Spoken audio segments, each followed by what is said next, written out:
Bonjour, je présente Stéphanie Racine, experte en bon départ. Pour finir l'utilisation de votre logiciel AutoCAD, voici ce que je véhicule au travers de mes capsules AutoCAD. Je vous donne des trucs et astuces pour vous aider à être optimal sur le logiciel. Donc, en tant qu'utilisateur actuel de AutoCAD, des fois, on développe des petits mauvais plis qu'on aimerait peut-être éliminer de notre méthode de travail. Donc, tout d'abord, je vous invite à, si jamais vous avez des commentaires, des questionnements ou encore des suggestions d'une future capsule ou même des publications de problèmes que vous avez et que je pourrais peut-être régler dans le véhicule de mes capsules, n'hésitez pas à m'écrire au stéphanieracine.cadessart@gmail.com.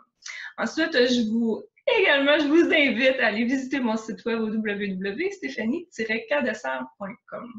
Vous y trouverez justement mon parcours, des petits projets que j'ai faits et également un lien qui vous dirige vers ma formation en ligne que je vous offre actuellement.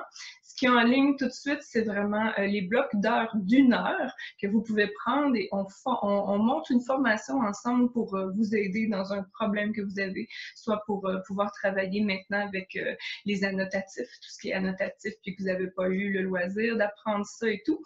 Donc, moi, je peux vous aider avec le plus grand des plaisirs. Donc, trêve de blabla.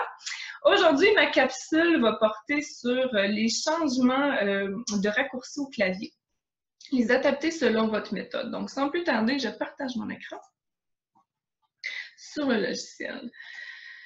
Donc, je vous explique. Normalement, entre autres, moi, je fonctionne beaucoup sur le clavier. Donc, entre autres, par exemple, le copie, normalement, vous faites CO au clavier, vous dirige vers la commande copie. Moi, j'aime pas le CO parce que pour moi, les lettres sont trop espacées l'une de l'autre.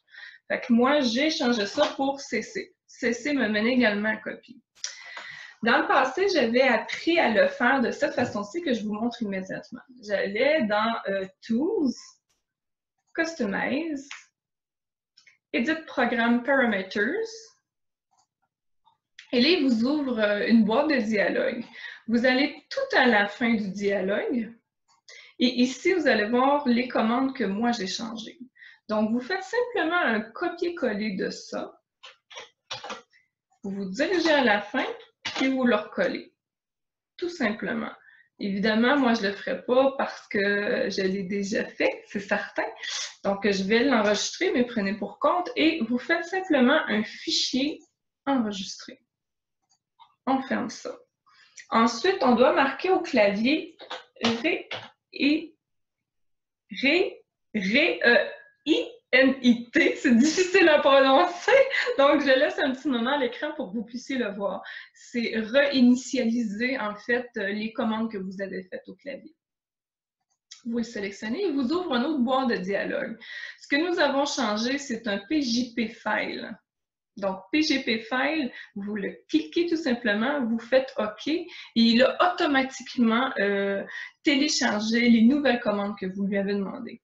Maintenant, avec les nouvelles versions d'AutoCAD, c'est vraiment rendu plus facile et plus accessible de modifier rapidement les commandes que vous avez que vous utilisez au clavier. Comme moi, dernièrement, j'ai dû me déplacer, travailler avec une architecte simplement formidable, mais à ses postes, à son bureau, elle avait seulement les versions françaises. Donc, il est facile à ce moment-là de faire sur son poste, changer les claviers les commandes auxquelles moi je suis habituée. Puis, croyez-moi qu'au début, je faisais copier ou tout ça, ça fonctionnait pas en français. Je faisais mon CC, ça fonctionnait pas non plus. Donc, avec les nouvelles versions, maintenant, c'est facile. Vous allez au niveau du ruban, les onglets d'en haut, vous allez dans Express Tools, Commande alias Editor. Et là, il vous ouvre automatiquement une boîte de dialogue. Vous restez dans l'onglet Commande alias, puis là, vous faites simplement un adhérer. Vous marquez, comme dans mon cas, la commande aurait été CC. Et je marque c'est pour quelle commande AutoCAD. Dans ce cas-ci, ça serait, mettons, copie. Vous pouvez même le télécharger, vous faites OK. Évidemment, dans mon cas, je ne le ferai pas. Puis après ça, vous faites là, vous auriez pu faire un Apply. Puis lui, il confirme automatiquement vos changements. Vous allez avoir quelques réponses à effectuer au niveau des OK. Vous dites OK à tout. Vous fermez tout ça. Bon, là, moi, évidemment, je n'ai rien. Mais voilà, c'est vraiment rendu très simple maintenant de pouvoir adapter votre méthode de travail, surtout si vous êtes un fan du clavier. Je suis désolée, ça a coupé vraiment court, mais bref, c'est ce qui mettait fin à ma capsule pour aujourd'hui. Donc, on se revoit très bientôt pour une prochaine capsule. Je vous souhaite une excellente journée.